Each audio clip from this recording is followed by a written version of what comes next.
Fun is what we're all about. Straight No Chaser Talk Radio. What fun at a party!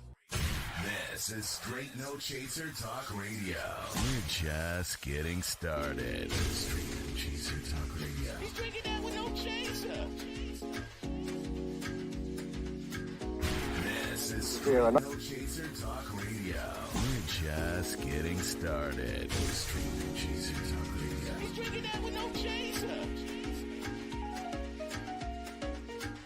This is Straight No Chaser Talk Radio. We're just getting started. Straight No Chaser Talk Radio. He's drinking that with no chaser.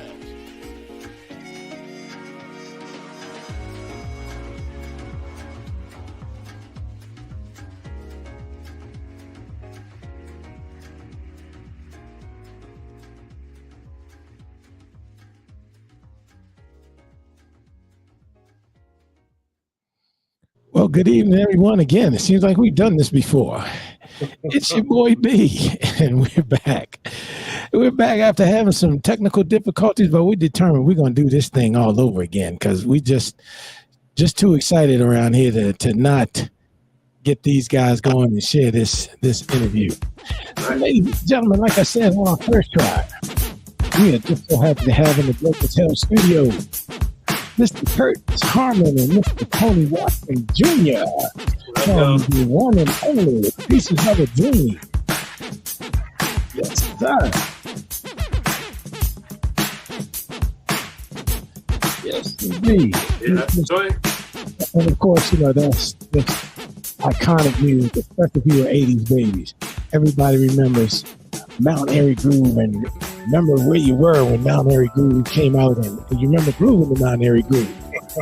So, you know, that's just the tip of the iceberg for what we're going to be talking about this evening. And again, we're just so thrilled to have such an iconic band in the studio with us tonight. And I can't wait to hear from you. So, gentlemen, thank you so much for coming on, and thank you so much for sticking with us through our technical difficulties because we didn't know what the hell was going on. No problem. Together, though. I like the name of your production studio, though. Oh, yeah, and look, and it's so true. We are broke as hell around here. That's why we call it that. You know, but guys, it's just so good to see you. And you know, everybody that I know knows about Pieces of a Dream. I mean, you know, whether you were an 80s baby, a 90s baby, everybody has Pieces of a Dream song that they love.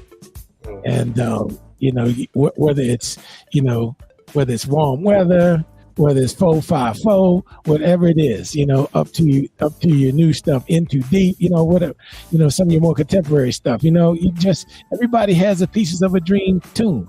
And so, you know, and I'm no different, but, you know, before we get into all that, you know, the world wants to know what you guys been up to, because every time I turn on Facebook, you're playing in some you know, exotic location, or you're doing some jazz fest somewhere. So guys, talk to me, man. Where you guys been? What you doing?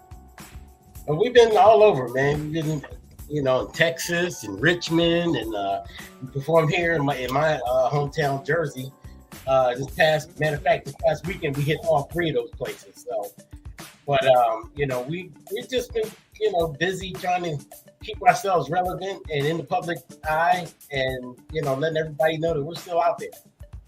Wow, and you know, when you talk about you know, you mentioned being relevant, and you know, you guys have been around for a long time. Well, talk to us a little bit about, you know, how long you've been there, how long you've been around, and how you got to where you are now.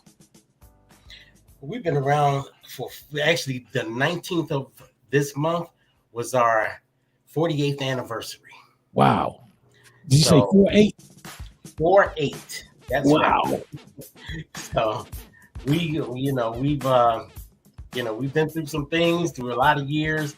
And you speaking of everybody has a Pieces of a Dream song, we sure got enough songs out there for everybody to have one. Yes, you do.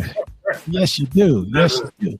But you know, as I've explained so many times, we got together in junior high school. So, Mhm. And then Grover started producing us. James was actually still in his last year of high school, and Cedric and I were in our first year of college. Wow. When our first album came out. So, but we started in middle school. We were part of the junior high school jazz band, and the school was called Ada H. Lewis Middle School, and it was in Philadelphia. And we were part of the jazz band there. And Wow. we kind of broke off from the jazz band to do a talent show, and it was 6 of us. And I remember we played Happy Music by the Blackbirds, Donald Oh, Byrd, yeah. and Reasons by Earth, Wind & Fire. No kidding. Wait a minute. Now, Right. who hit the fall? Who hit Now, we only took third place, though. third place with playing Reasons? Yeah. we lost to a Billie Holiday impression and a dance routine that I remember. Wow. And but we stayed together, and the 3 horn players dropped off. But the 3 of us who was the nucleus, Cedric, James, and myself, we stayed together. And my father, Danny Harmon, took an interest in us and started taking us around to do little jazz clubs in Philadelphia and do some of his dinner dances that he would play with his band. We would do the intermissions, and as he would say, it got so that the people wanted to hear more of us than them. I guess because we did do straight ahead jazz, but we also did R&B because of the ages we were. We would play stuff from Earth, Wind & Fire, from the Commodores, from Gat Band, E-Funk, so we were kind of a well-rounded band. So people wanted to hear us. We ended up doing a show in Philadelphia, a TV show called City Lights. We were the house band for 13 weeks, and Grover Washington was in one of the slots. And he had brought his track Wine Light to play. Mhm. But after he heard us play, he was like, I want to play with them. So we ended up doing Mr. Magic and I think Let It Flow, if I'm not mistaken. And everything worked out well for the show. And then we performed at the Bijou about 2 weeks later. And then he showed up and surprised everybody. And as he was just starting his own production company, he announced that we would be his friends. Wow. Man, so you all had quite a pedigree. Yeah. So he did our first 3 albums. So. And I mean, albums, like 12-inch albums. Wow. Oh, yeah, I remember 12 inches, man. You remember those? Yes, sir. Yes, sir. Well, we were talking before the show, and you guys are literally goats, when it comes to smooth jazz and just all the people that you played with over the years. And of course, one of the questions that I want to know from both of you, from you and Tony, I mean, you're goats on the drum, and Tony absolutely kills it on the sax. But what other instruments do you play, Tony and Curtis, besides the ones that we all sit in awe when we're in blues alleys and other places listening to your groove? Well, I play everything but the string instrument. So wow. Even on this new album that we'll be talking about later coming out, I'm playing piano, I'm playing sax, and of course I'm doing all the programming. But you got a drummer like Curtis Harmon, so I gotta let him take over the drum parts for the songs. But yeah, everything for me except for string instruments. I don't play bass or guitar or violin or anything like that. But anything else, flute, even a little trumpet, you give me an instrument. I haven't tried the last time I tried bass, my fingers just they wouldn't match right. Right. So that might be my next, adventure. But yeah, everything but the string instruments for me. Oh man, that's awesome. So, like I said, Tony, we sit there and just look at you guys in awe as you're doing your thing. And we know Curtis's journey. Talk a little bit about your journey, musically, and how you got connected with Pieces of a Dream. Okay, yeah, sure. So I've been with Pieces for 15 years now. Actually, 15 years as of a couple months ago. Mm-hmm. And my father is a musician, he's a drummer. Okay. And he was also educated. So he got both, he got me and my younger brother to play instruments, laid all the instruments out, told me to pick. I picked the saxophone, the tenor saxophone, and I've been rocking with sax ever since. I went to school, became an educator as well, following my father's footsteps, and then I started touring. I've been blessed to play with some of my, growing up, I like to say not so much idols, but, people I looked up to, like the Bob James. I got to tour with Bob James, Wow. Marcus Miller, and, a bunch of other names, I've been really blessed, to travel the world with. But as far as pieces goes, so James Lloyd came to a concert. I was opening up for Marion Meadows with my father and his band. Wow. In Akron, Ohio, at a place called Tangiers. Okay. Pieces loves Tangiers. We used to play it all the time. Anyway, so it's funny. I was actually not feeling well that show. I called my dad, like, Dad, I got a fever. It's like 103. I need to go to the hospital. And my dad's like, this is a big one for us, so we can try to work it out. So anyway, long story short, I did the show. And afterwards, James Lloyd's in the audience. He's like, hey, man, you sounded great. Here's my card. Call me. He's like, give me your number. So I gave him my number. I took his card. I'm like, man, James Lloyd ain't about to call me, So lo and behold, maybe a week or two later, he called and I did my first recording with him. And I believe that was on the Walter Beasley album, or it might have been a Najee album. Anyway, and then I started doing my first Pieces album in 2006, which is that was Pillow Talk, right, Kurt? Yep. Yeah, Pillow Talk. And I started touring with him 2008, 2009. Wow. And that's quite a journey. Actually, James brought Tony in, but he and I became writing partners. For most of his stint here in the group. And so, he and I have been writing for a long time. Matter of fact, we wrote a song that stayed on the chart for 13 weeks at number 3. Wow. All In. All In. Okay. Yep. And I think I sent you that song. Yeah, we gotta check that out because you gotta pull that up. That stayed on at number 3 for 13 weeks on the Billboard Jazz charts. Oh, hey. Let's let that go for a minute.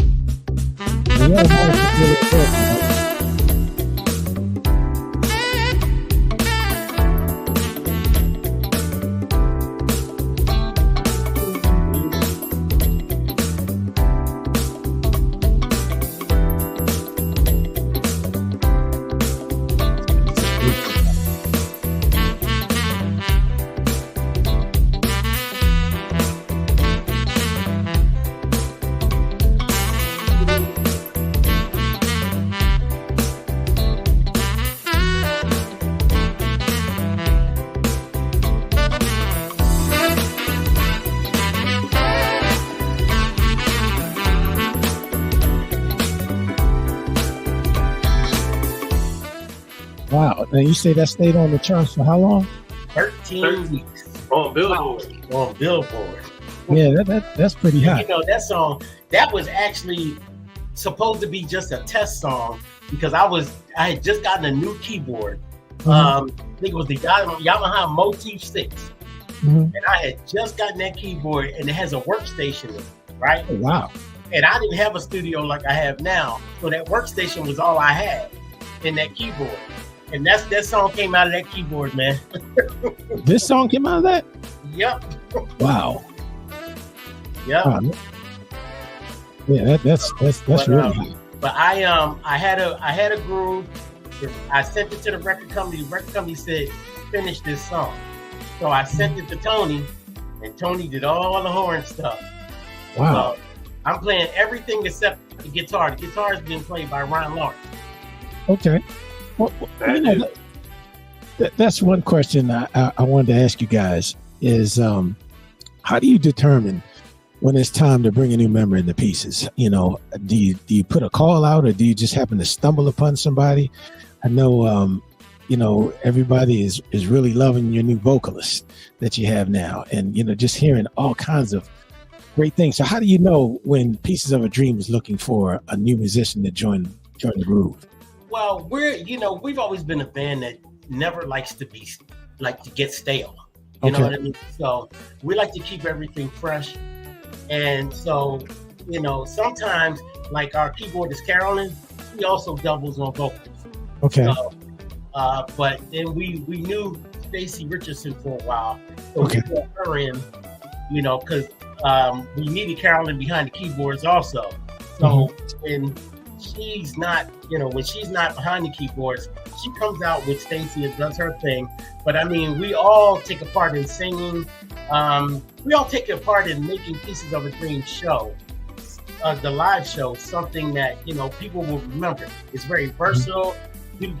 From 1 minute to the next, you're looking from one side of the stage to the other because so many different things are happening. So we're just trying to keep things exciting for the audience. And when the audience gets excited, then we can feed off of that. You know what I mean? So, Sure.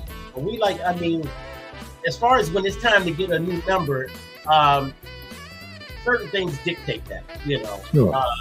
Either certain songs we might write says, okay, well, we need to get this piece in the band. Gotcha. Or somebody might get an offer to go with someone else, like one of our guitar players, Chris Harris. He got an offer to go with Gladys Knight, so he had to take it. Yeah. So he's going with her now. So now we opted not to actually use a guitar player after that. Okay. So, but That's when we brought in the vocals. It's strong, but we got more vocals in the show now. So Gotcha. so everything is everything still went up another level. Well, Curse, I haven't forgotten, and I think I'm ready for the stage now. If you all need another triangle player, I'm available. Okay. I'll ask Alec about that. Yeah, we'll ask our percussionist about that. Yeah, I was the best triangle player in Miss Phillips' third grade class, just so that you know my pedigree. Okay. I hear Okay. You know what I mean? Yes, Right. indeed. Okay, I just like to throw that out there, man, in case you It's decide. cool. one I night. will definitely keep that in mind, man. Oh, thank you, man. Thank you. Oh man. Well, speaking of female vocalists, man, and I have to ask this question, man, because we have discussions when it comes to Pieces of a Dream, and everybody always gets this wrong. And I said, okay, I'm going to ask again so that you can hear it again. Now, when I play this, you're gonna know exactly where I'm going with this. Mm-hmm. You're gonna know exactly where I'm going because everybody gets this thing. You're gonna play Warm Weather, right? Yes, sir. I know who everybody thinks it is. Yes. Now, of course, this was just 1981. You know what I mean? Back in the day, and when you And she was popular back then too. hook a brother up, man. Tell the world who this is, please. You want me to tell you who it is? Yes, sir. Because oh no, man. People just argue that no, man, that was one of the Law sisters. No, that was it's like no. I'm trying to tell you. What I always heard was Randy Crawford. Yes. That's who everybody used to say it was to me. Yeah, and you know what? The brothers in the barbershop swear that that's Randy Crawford. So it's gospel there, man. So that's a vocalist out of Philadelphia named Barbara Walker. Wow. And she's not only is she a great vocalist, but she was a showman too. So a showwoman, I should say. Sure. She knew how to put on a show. I mean, she was kind of like a Patti LaBelle type, would kick her shoes off on stage and go at it. You know what I mean? Wow. Now, do you all ever connect and hit a couple tunes? Every once in a while, I see her. Okay. Now, who wrote this one? That was written by Dexter Wansell and Cynthia Biggs. Okay, very good, very good. And it's still a classic. And when your other classics, and I always like to embarrass her, is your cover of "Tell Me a Bedtime Story."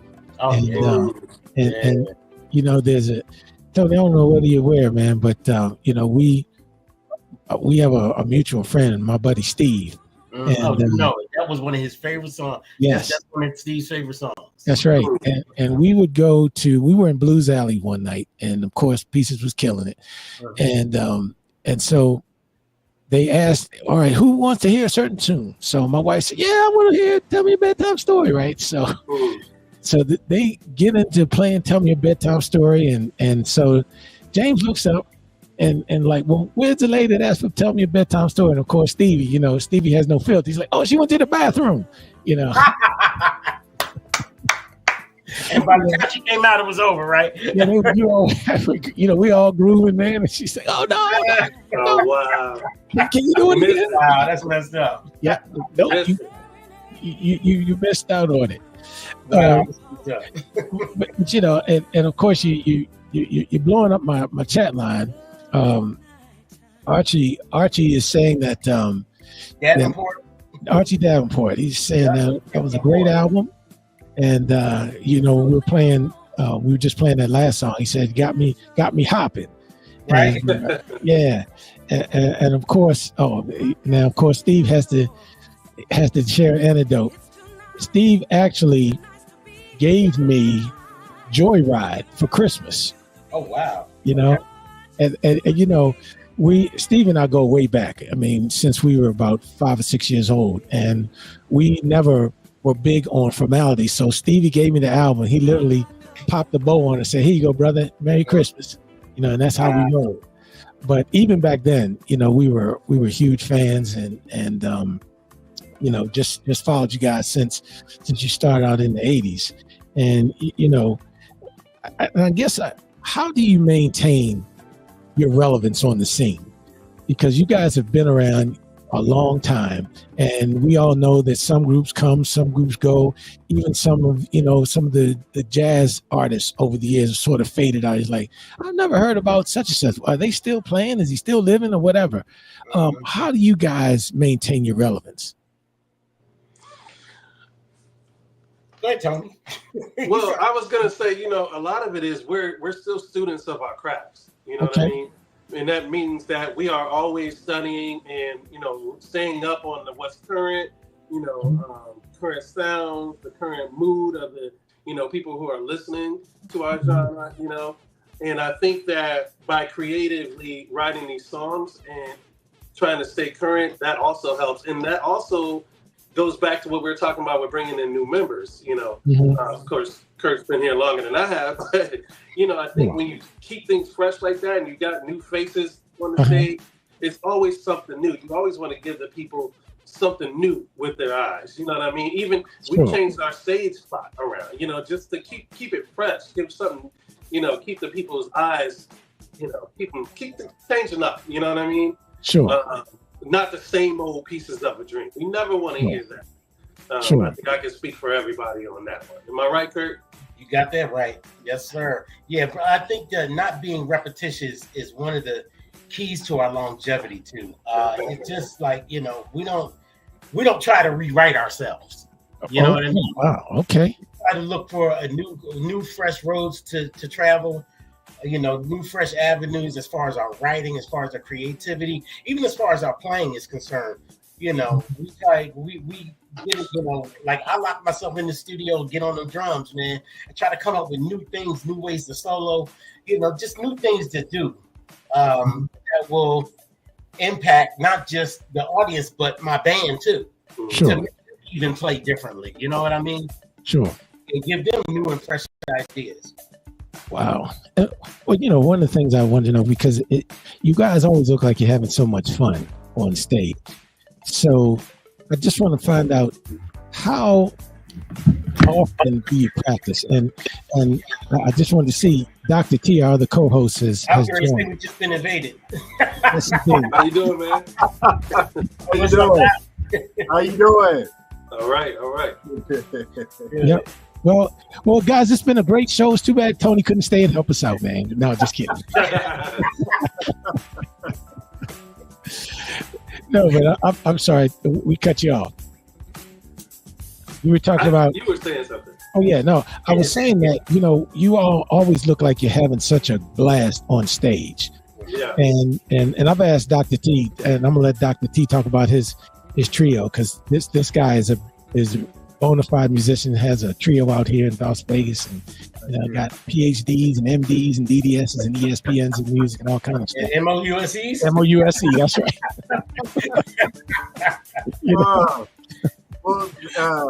Thank you for the introduction. I think we have to go, after this great podcast that we do with this wonderful group, Pieces of a Dream.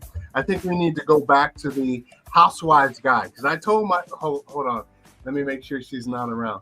Okay, I told my wife, check your battery, and she didn't, and it was dead. So I had to go and help her out. So I told her that's why I take care of my wife's car. I can't have her stranded nowhere. Yes, sir. That's right. So she's getting some demerits. So, Sure. But anyway, brothers, I just I had a great time researching your group, listening to what you guys have to offer. You've been in the business for many years, and that's just a testimony of your musicianship. So hopefully I don't ask the same questions that B did, but one of the things that I wanted to ask for our viewers, because I pretty much know, but for our viewers, what makes you sustain because it's over like 40 years, what makes you sustain a group? And because you have things that happen where life gets involved with some members, and you had some members that came in and out.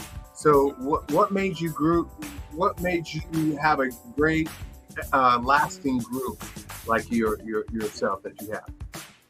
I think one of the things is having a successful nucleus. James and I have been together for, like I said, 48 years. And Tony's been with us for at least 15 of those years. So when you have a nucleus that's strong and that kind of is cohesive and sees things the same way, and along with having guys like you guys who keep us in the public eye, people at radio, and all of that with a mixture of very loyal and loving fans, and with the grace of God also. Sure. With all of that in the mix, man, it's inevitable that that you can go a long way if you stay dedicated and persistent and consistent. So one of the things that you guys have a writer for your group, or do you guys collectively write? Like some of the groups in the 70s that Ohio players, they collectively wrote. Because when I did teach band, we had a music appreciation piece, and we talked about music publishing. And if you're going to really sustain, you can be a singer, player, and have fun, but you can make some money publishing. So what is that process, and how does that look like within your group? I think that we all collectively write. We don't have a writer per se.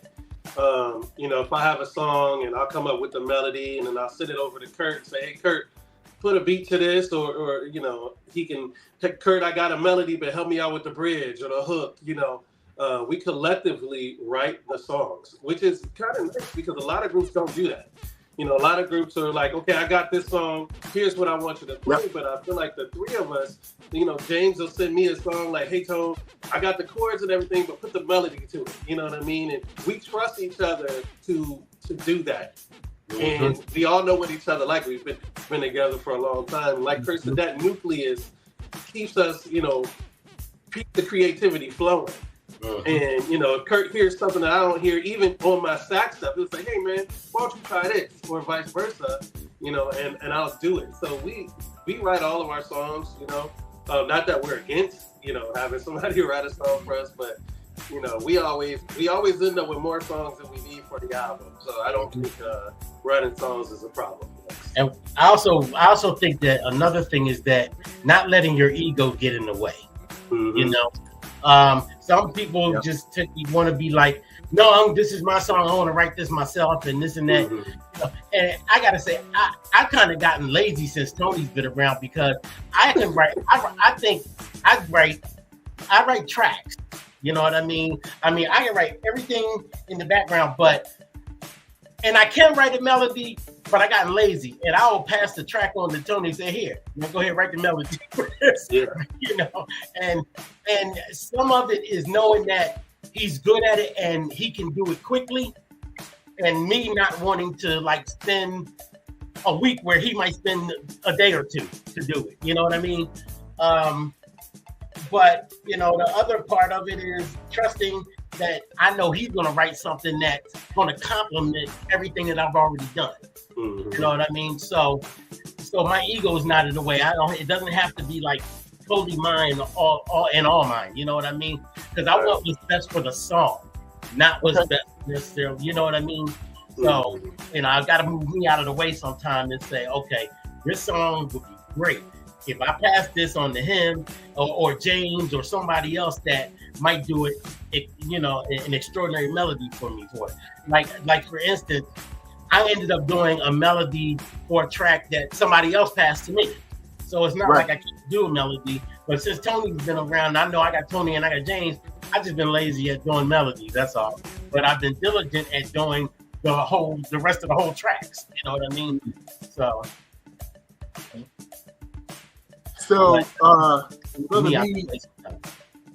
Brother B kind of shared the Caribbean Nights track.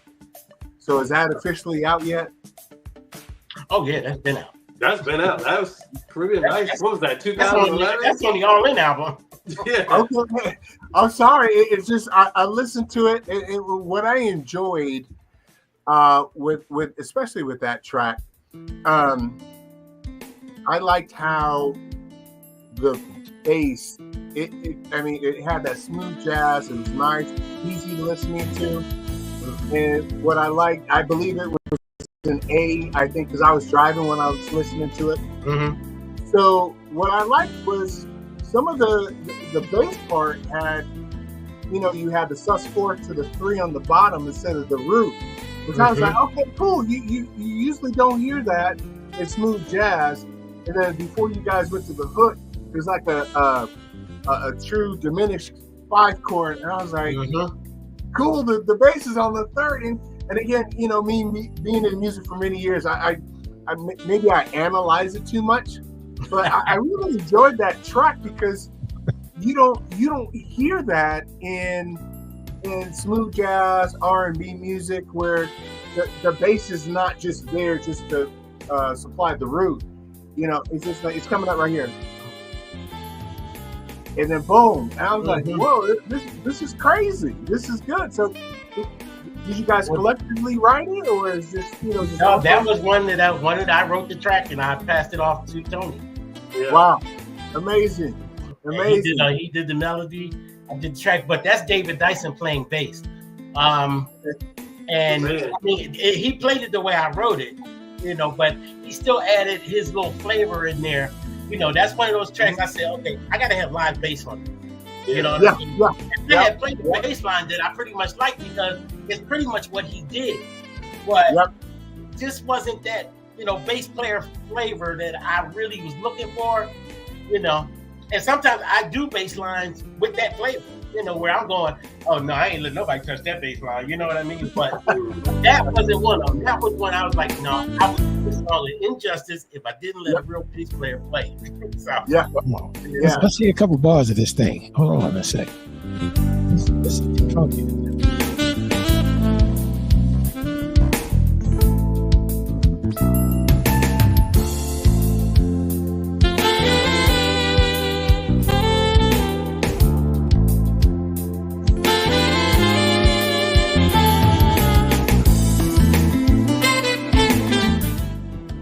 I came up with that one. I was on vacation with my wife on the beach. Okay. Oh yeah. And I was like, this. And when I started, the background music came into my head, man. I was like, and I started. So I always have my phone with me, and I have a recorder in there where I just hum stuff into it. When I got it home, I started writing it immediately. Yeah. Wow. But here's what I like.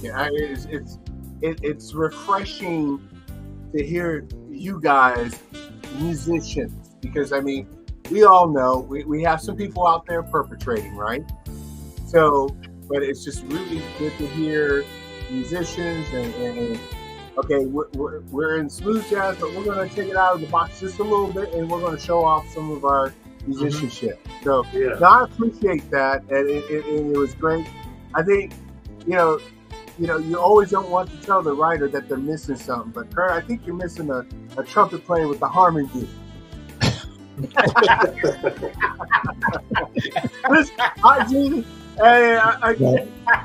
want to put that out there. The Dr. track T, is perfect. Dr. T, Yes, there's sir, no yeah. way in hell you're going to get that position before I get in as a triangle player. I'm just telling you right the hell now. Now he waiting for his triangle position first. Yeah. Right.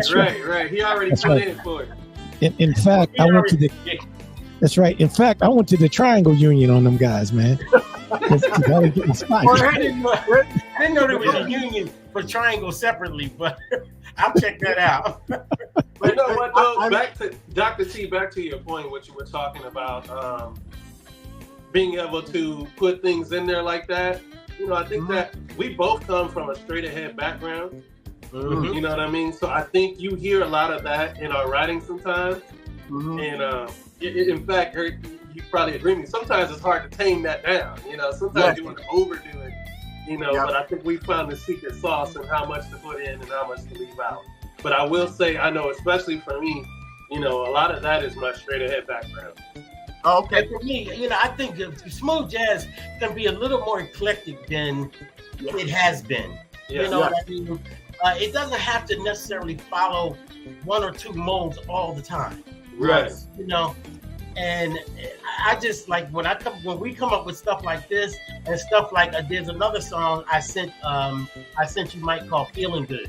Another one me and Tony did, and it has the kind of like Latin guitar vibe in it. And that song is I think that song is one of the more eclectic songs from Pieces of a Dream also. But I just think, you know, we need to show different sides of ourselves. We don't always have to follow what a certain mold all the time. Yeah. No, I agree. And you know, being musicians, when you go out and you hear, and sometimes you're in these boxes, you have to record something, right? And it has to be in that box. And you guys went outside that box, and I really enjoyed that track. But you know, when you go out, you can say, "Hey, Tony and Kurt, they're legit," because I hear what they're doing, and it sounds good. So here's another question.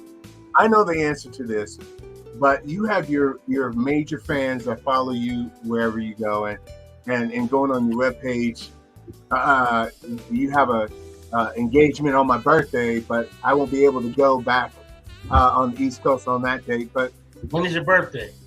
December 21st. Yeah. Because I was like, man, maybe you guys be out on the West Coast. But here's my question. Is there a song that you guys have done over the years that you don't like to play, but have to play it because your fans really love it? Curry, I'll let you answer that one. I think you just want to check it out. You know what, man? And as much as I really used to love this song, and I know the fans, you know, it's like we can't get out of a show without playing this. I think sometimes I get tired of playing Mountain Grooves. What? You know, yep. Sometimes I get tired of playing Mountain Groove. I mean, we've been doing that since the song came out. You mean this one? Yeah. But, you know, but the thing is, as long as the fans want to hear it, we're gonna play it. So. Oh, absolutely. Yeah. Yeah, that's a Night Vision. For me, Night Vision is another one. Night Vision, okay, yeah. I actually like Night Vision only because that's my break song, so I get to leave the stage and Hey, you don't play on it. That's right. Yeah. No. I'm gonna take a picture of the song. Huh? Okay.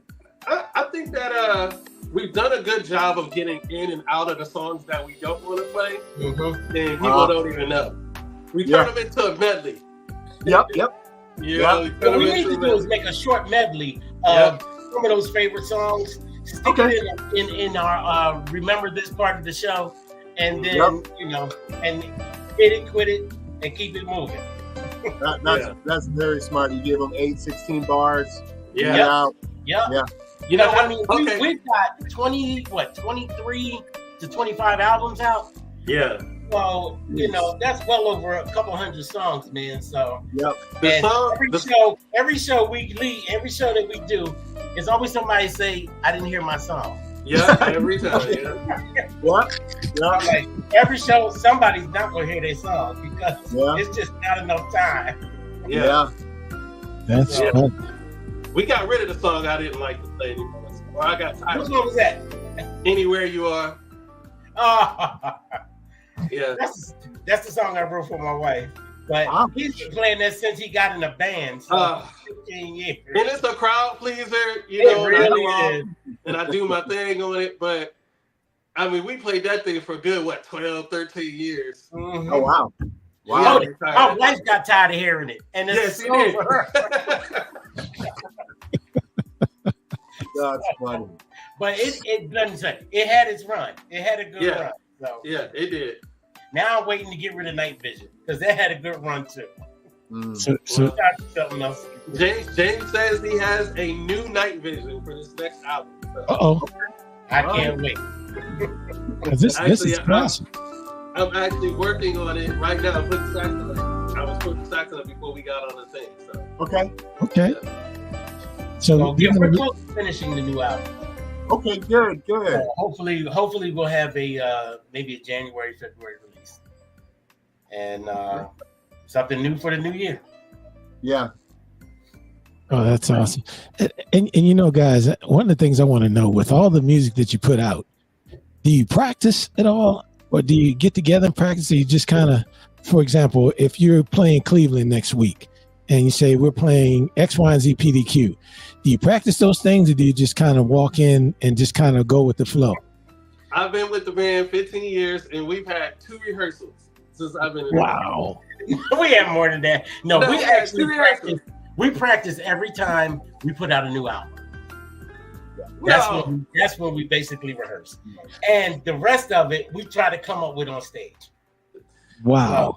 So I have creativity on stage, but we rehearse basically every time we put out a new album because we want to learn from that album. Every time we're adding songs from a new album. We're adding.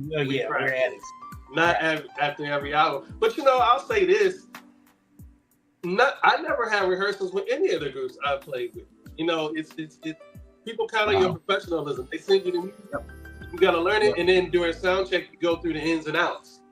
But I never had, like I said earlier, with Bob James, never had rehearsal. With Marcus Miller, never had rehearsal. Alex Munoz, nobody.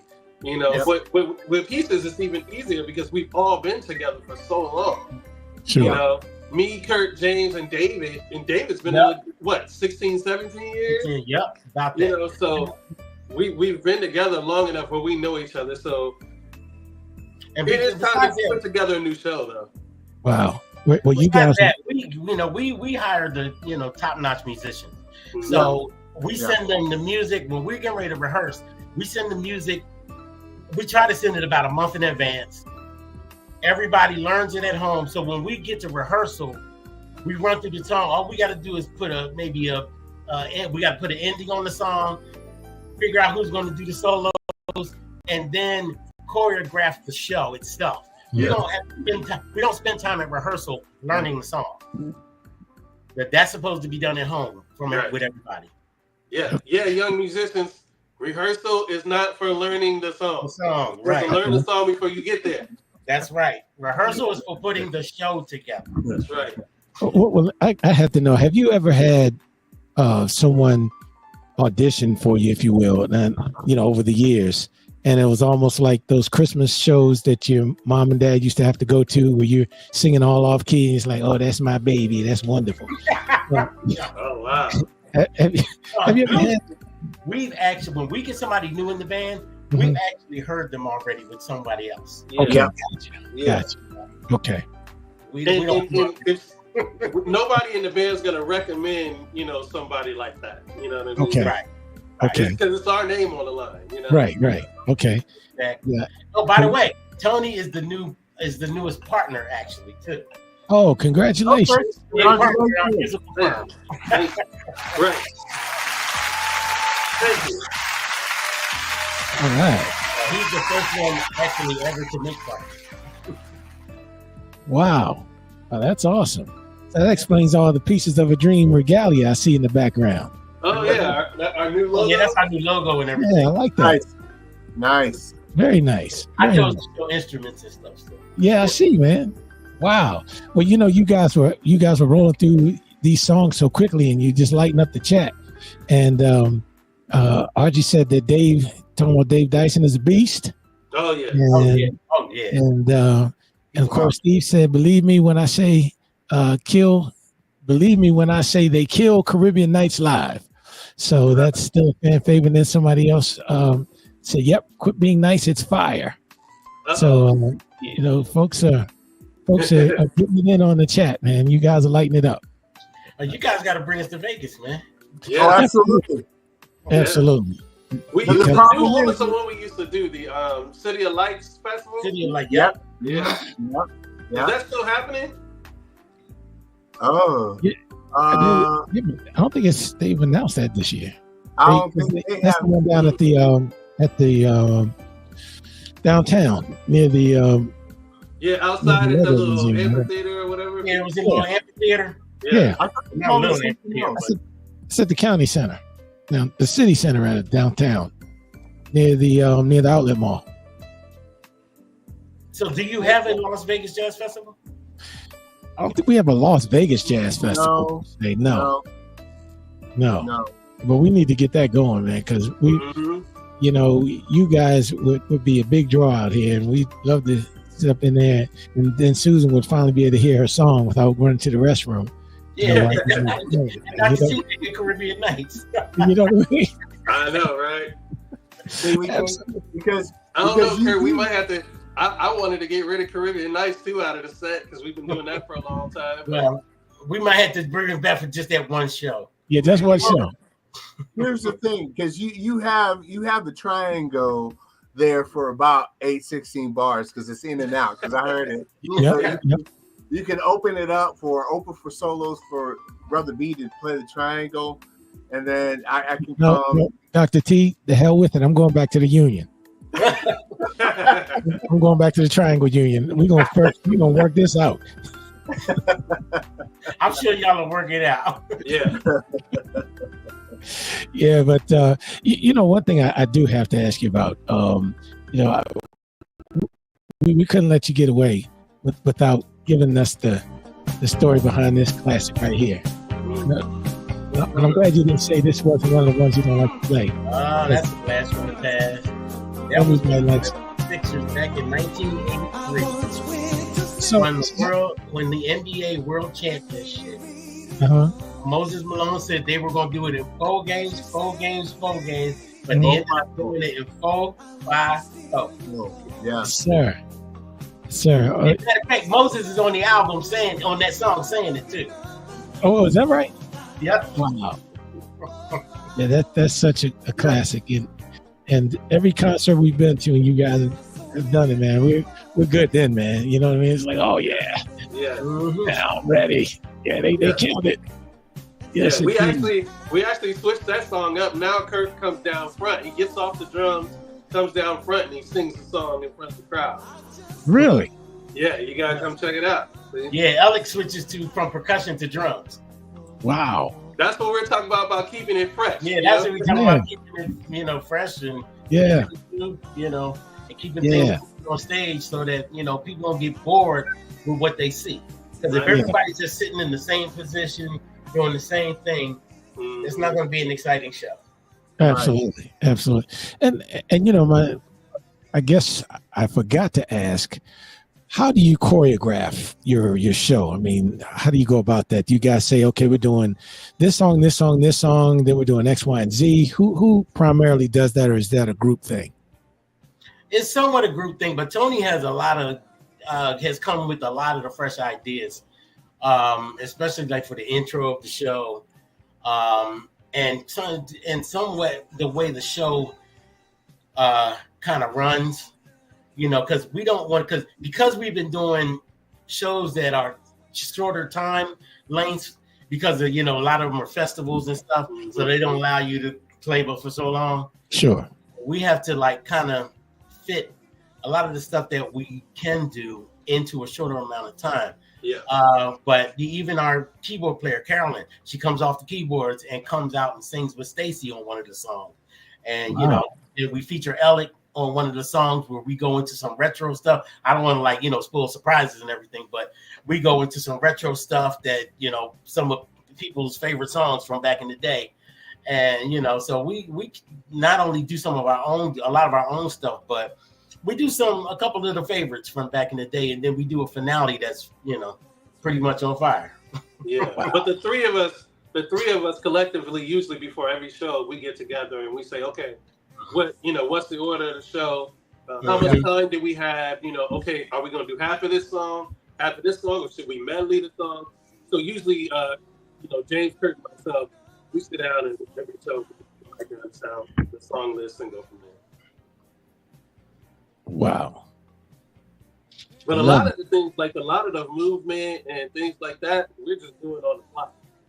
Mm-hmm. Sometimes we're just getting grooves and start dancing with each other, or things like that. Mm-hmm. Yep. Or they'll come up on the drum riser, or Tony or James will come up on the drum riser and jam with me, or you know what I mean.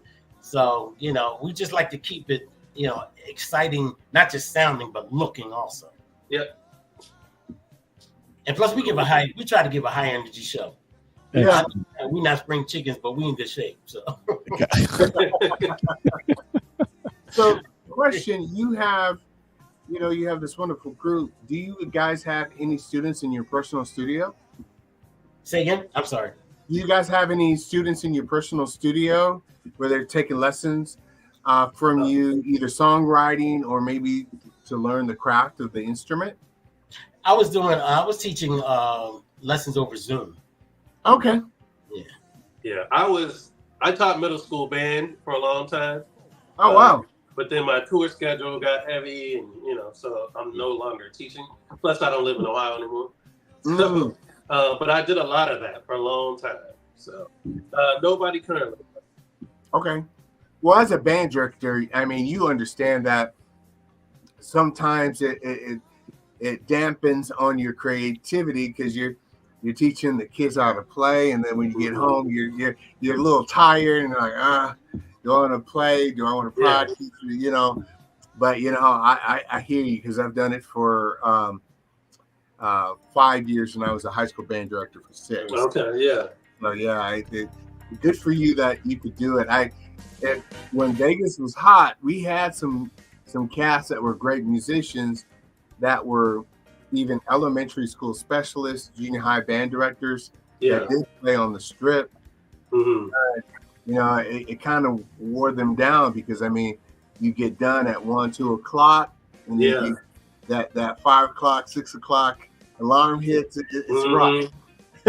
Yeah, it's rough. It's rough being an educator and a working musician as well. But that benefits the kids so much when you're a working musician. Mm-hmm. And I even though it was time consuming, I loved it, man. I had, like I said, my little middle school kids. We had a little combo band. I had them out doing gigs. Oh wow! They're doing gigs, and I really enjoyed teaching. I won an award from the state of Ohio for the most innovative program because I'm sitting there, I'm teaching the kids even how chord progressions changes moods. We're going through the film industry, and I'll play a sad moment in a movie, but I'll change the music to happy, or I'll ask them, how do you make this chord from happy to sad? And you lower the minor, you put the minor third in there. You know what I mean? So it's like, teaching them things like that, I really enjoy. But like you said, it is very time consuming, and it beats you up after a while. And when you tour like we do, it's hard to keep up with. Yeah. Well, good for you, because you can tell the band directors that can play compared to the band directors that couldn't play. You're right about that, man. I have one man that if you took the paper away from him, you might as well take the instrument too. Yes. Yep. Well, I was blessed. Like I said, my father was an educator. And, all of my band directors were musicians, so I was blessed to have some good band directors. Yeah, I'm third generation musician. My grandfather actually started the jazz improv program at Temple University. Oh, wow. Awesome. So, Awesome. so, and also we used to, it was a couple of years where we actually went around to different schools giving seminars. Jazz. This was like just before Tony had gotten in the band. Okay. But, and it's, and it's actually rewarding to know that you have impacted somebody that,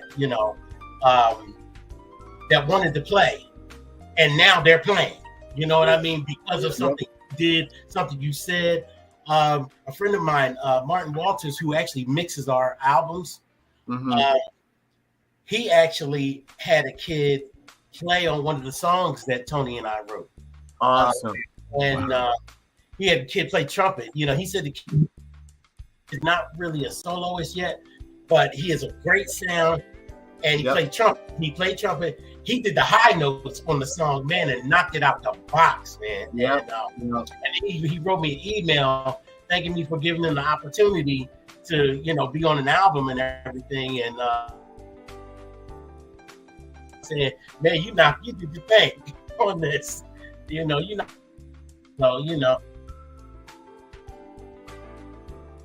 One thing about it is that everybody has a talent. You know what I mean? Everybody.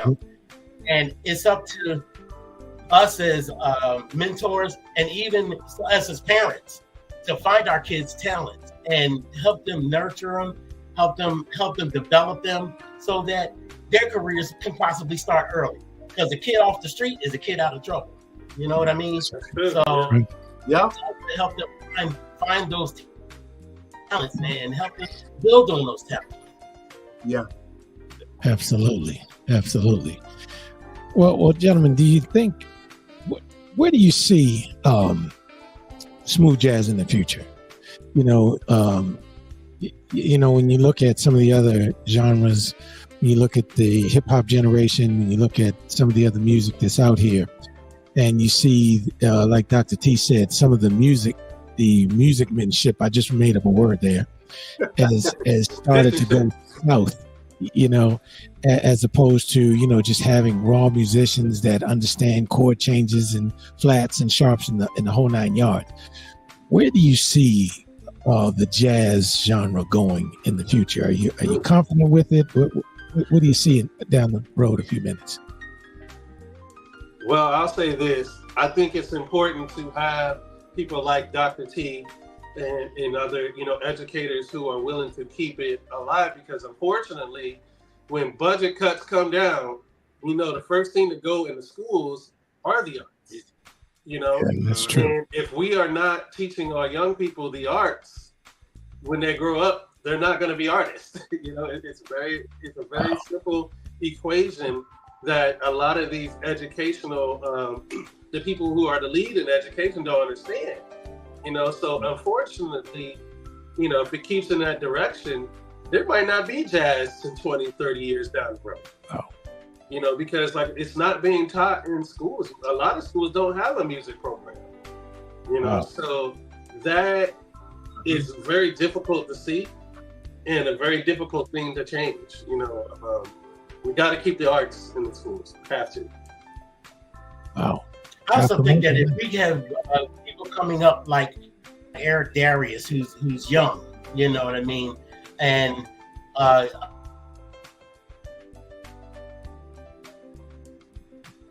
Kurt froze up a little bit. Yeah. But yeah, I think is he back? Not yet. Yeah, I'm back. Okay. There he is. There he is.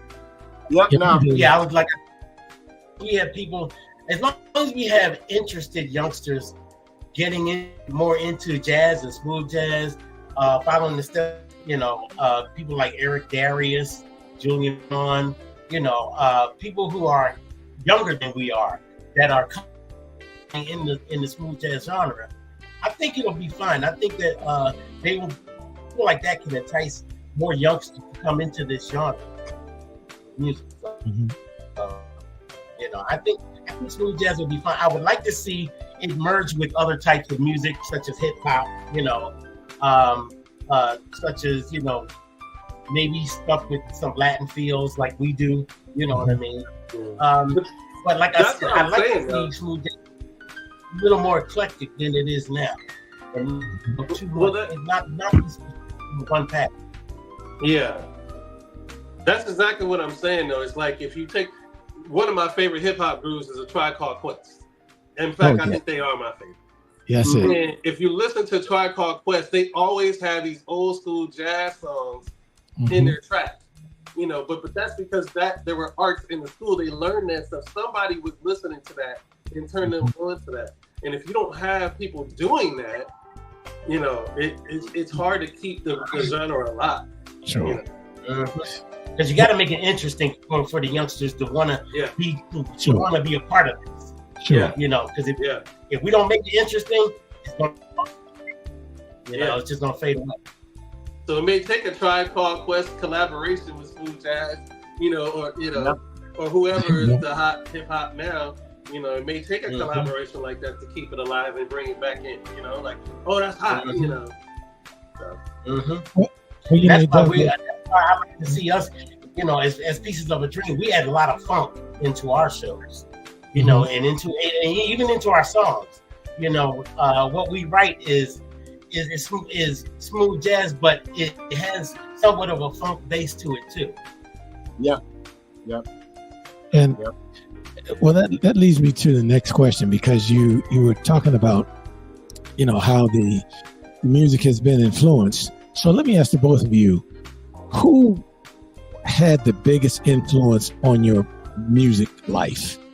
If you could say right now, this person had the biggest impact, and that's why I'm the musician I am today. Oh, me, I would say my grandfather. Okay. My grandfather.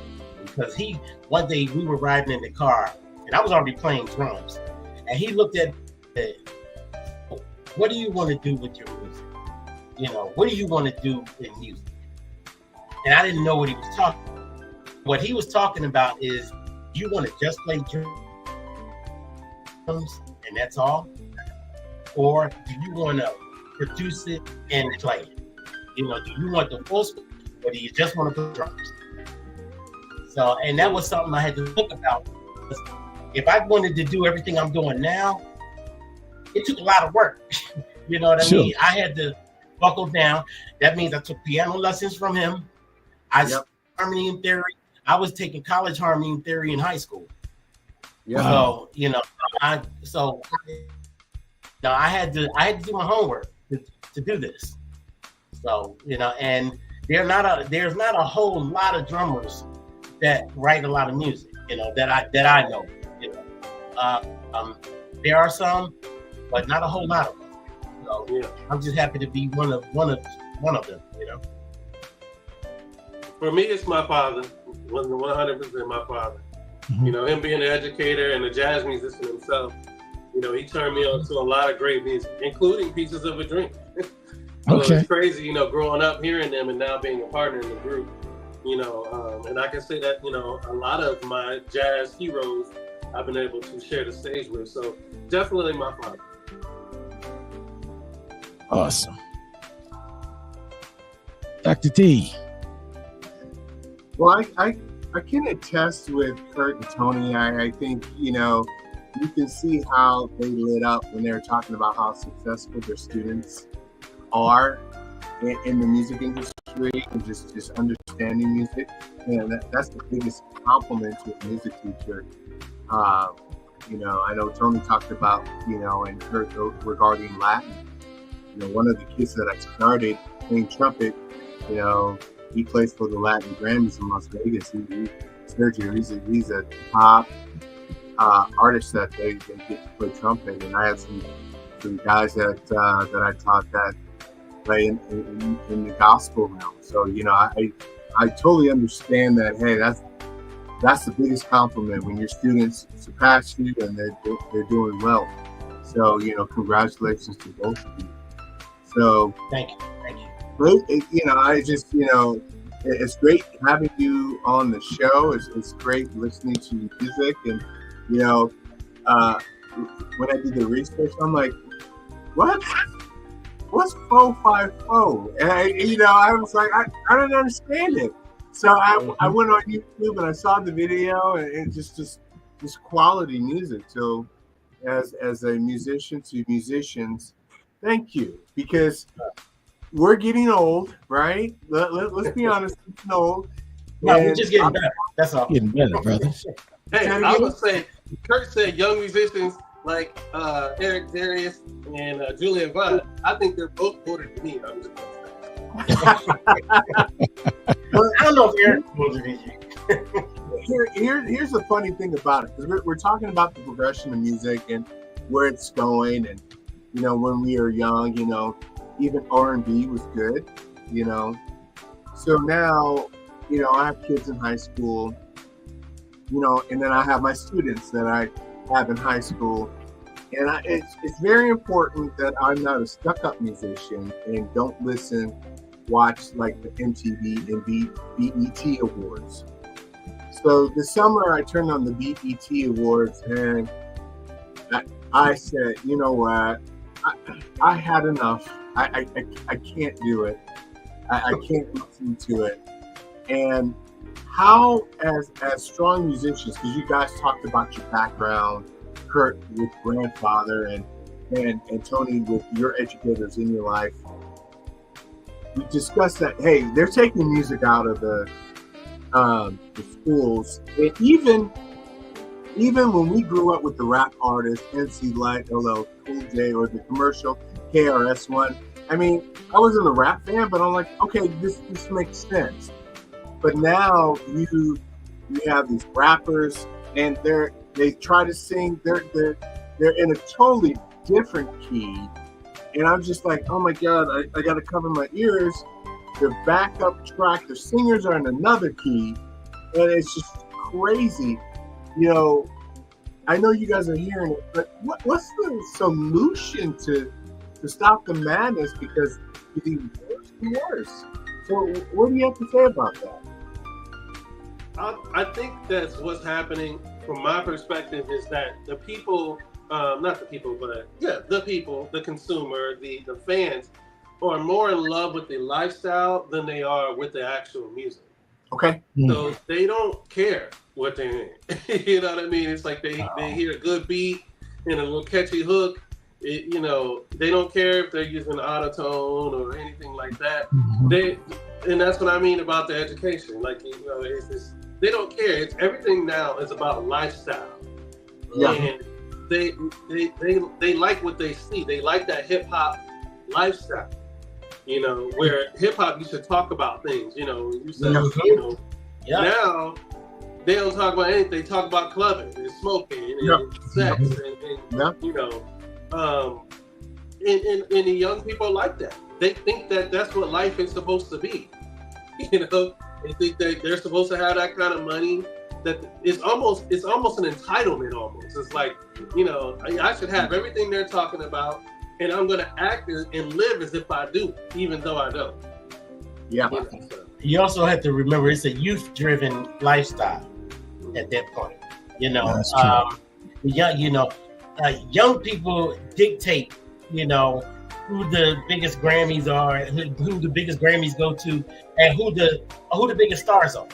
You know what I mean? So, and these are people, a lot of them who have not taken a music lesson in their life. So, so when you're looking for the sense of it all, it might not make sense to us. But like I said, because it's a youth-driven lifestyle, it makes sense to them. You know what I mean? And it's not something that I'm not gonna knock it. It's just not the way that we were brought up. That's all. Yeah. Right. I mean, and each generation is going to change. They're going to grow up with something, and then their kids are going to come behind them, and they're not going to understand what their kids are listening to. Right. Yeah. I mean, so it's a life cycle that's going to go on and on. Wow. Yeah. So I agree with all of that. It's just even because I was in college, because I was in the Army band back in New Jersey. So, music's very serious. My parents graduated from DePaul University with their music degrees. So it was very serious. So even when rap came out, I wasn't a rap guy, but at least there was a key center within the rap, right? With the track, right? Right. NWA, East Coast, West Coast, and down south, there's a key center. Now it's like you're just like you're in the key of A, and then the singer's in the key of E flat, and I'm like, oh my God, what is going on? Just turn it off. You know, I do agree with you. It's about the lifestyle, and they're really not talking about anything, but being that musician, listening to just the sounds. And I'm like, I got a great example for you though. Okay. Remember when Rocket came out, Herbie Hancock? Yes. And now for us, that was a hot track. Yep. My grandfather and father was like, what the heck is that? You know? Even when we did Mount Airy Groove, Mount Airy Groove was the side B of a song called Please Don't Do This to Me, which was a very docile love song.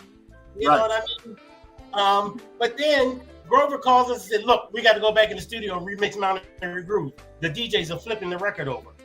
Yep. Wow. So, but here's one thing I didn't really get into, and you know, sometimes I don't talk about, but you guys understand, and Kurt, you brought it up.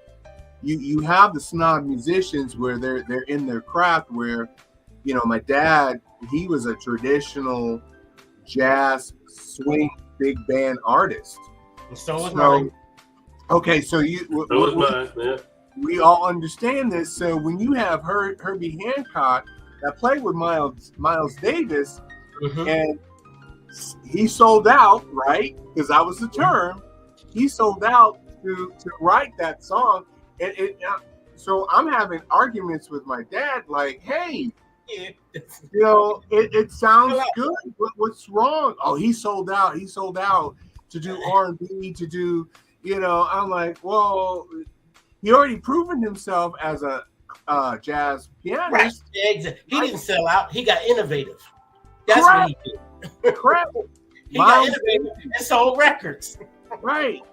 Because I'm on the trumpet line, so Miles Davis did it. Obviously, Maynard Ferguson, you know, those guys did it. And it's like, I think Miles got the pass because he did, you know, he did bebop. He wasn't successful, but the cool jazz he totally nailed. But, you know, the fusion, you know, with the record Bitches Brew, he just knocked it out of the park.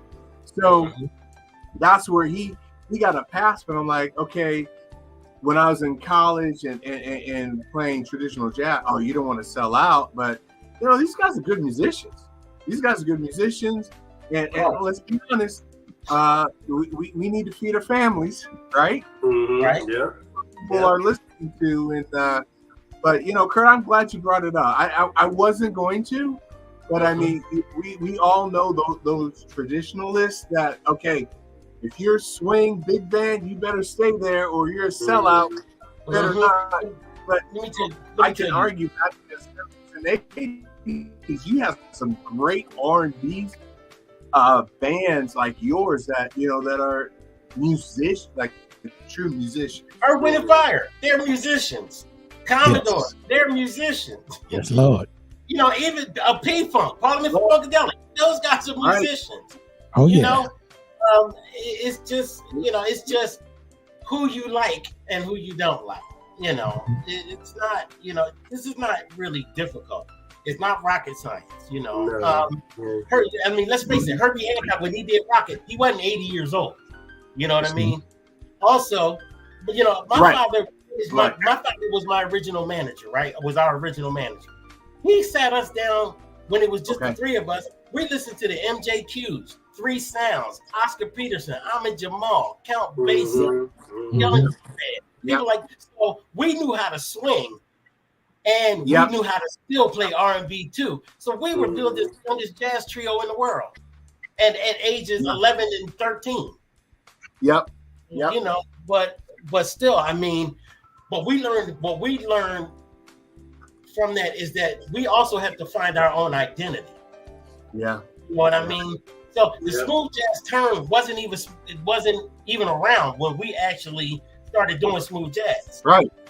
You know, Right. some people think we were pioneers of it, you know, but I still say people like Miles Davis, Herbie Hancock, Grover Washington, those were the pioneers, you know. Yeah.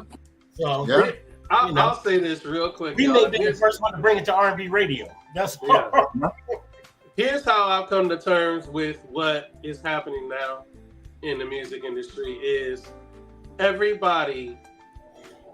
musician or artist has a voice. Mm-hmm. Everybody has a voice, and your artistry deserves to be heard, no matter what I think of it or what anybody thinks about it. You know, and if you want your voice to be heard, you might just have to be a little louder. You know, so that helps me from pulling my hair out when I hear something to me that I don't like. You know, but I'm not gonna sit here and then say it's bad because somebody else likes it. Everybody has a voice, and you know it deserves to be heard. You know, and if you're an artist, if that's your artistry, more power to you, man. You figured out the secret sauce because you're making millions.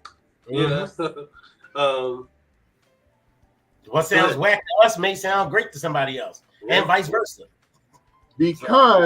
Because we don't have the music education to teach our kids, okay, this is the fundamentals of a sound, of chord.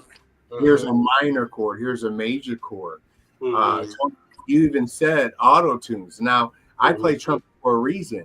I mean, I can hear pitches, but if you want me to sing, you'll tell me to stop. That's why I play trumpet for a reason. And now it's just, I don't think it matters anymore. You know, I know I'm beating a dead horse, and you know, when our kids are our age, it's just going to get worse unless unless they hear groups like your groups that you know, they understand, okay, this is music, this is long-standing music for over 40 years. And you know, these rap artists that they hear one and they're making the millions, and then obviously the next day it's all gone. It's all gone. So, but you know, one thing about rap artists, sometimes, I mean, I know like some of them had gotten, you know, said some vulgar things or whatever, but you know, I listened to tracks from Tupac, tracks from Biggie, tracks from Snoop, tracks from Ice-T, Ice Cube. You know, if you ever listen to the music behind those tracks, some of that music is killing, man. It is awesome. I mean, it's like I listen just to hear that. You know what I mean? But some of them are really telling a life story too. So they're saying something to somebody. Right. You know, so even with what they're saying, maybe we might not agree with how they're putting it across, but it's still a story that needs to be heard. Yeah. You know, so I don't know though. Some of them nowadays, that's what I was saying. Back in the day, they were telling stories. You know what I mean? It was storytelling. Now they're not storytelling. It is saying get out in the club and drink and smoke and let's make bad decisions. The people I mentioned were actually telling about life. They're telling the story, even you know, some of it got political. You know what I mean? Some of it even got political. So yeah. You know. So we talked about, you know, our families and our inspirations, and you know, people ask me, you know, during my college years, you know, who's your favorite composer, and then, you know, doing research, you know, I can say hands down, because we always go to Mozart, Beethoven, Bach, and those, the classical guys, but you know, one that is living now that I can say is probably one of my favorite that has done traditional swing, jazz, and R&B. Quincy Jones is I knew you were gonna say that. Yeah, I knew you were gonna go there too. Listen, and they always ask me, what is my favorite Quincy Jones song? What is it? And I say it, and nobody guesses it. So I'm gonna give you guys 3 tries, what it comes from, and I'm gonna give you a hint. It comes from a TV show. Sanford and Son. Sanford and Son. Sanford and Son. No. Okay. A TV show or a movie? TV show. He did The Wiz, which was amazing, but Amazing. Yeah, right. a TV show. And let me give you another hint. Freddie Hubbard, if you listen to the entire record, he played the trumpet solo. Huh. Freddie Hubbard. It's not the Cosbys. Who did the Cosbys? No, it wasn't. It wasn't. I don't think it was Cosby. Mm-mm. So we won't count that. We won't count that. So So yeah, he did Sanford and Son. He did. I believe he did What's Happening. Uh-huh. Ironside. Huh? He did Ironside too, didn't he? Oh, you got it. You got it, brother. B. what did he say? Ironside. What? Ironside. Oh, Raymond Burr. Yeah. Raymond Burr. Yeah. Yeah, that was yeah, a joint. yeah. That was a jam. I was like, what? Yeah, I love that. So my Loved it. dad got the album and played the whole thing. It was like 10 minutes long. There's a Mine verse- is I think mine would be Herbie Hancock. okay. Because I really love the soundtrack for Harlem Nights. Oh, yeah. Yeah, The soundtrack for Harlem Nights was off the chain. Awesome. yeah. I think I agree. Mine is definitely Quincy. I mean, just like you said, he did The Wiz. He's done all these shows. And if you listen to the horn stuff, the arrangement, the horn Oh, arrangement, yeah. or the Frank Sinatra stuff he did, woo, yes. Yeah. oh my God, it's just Yeah.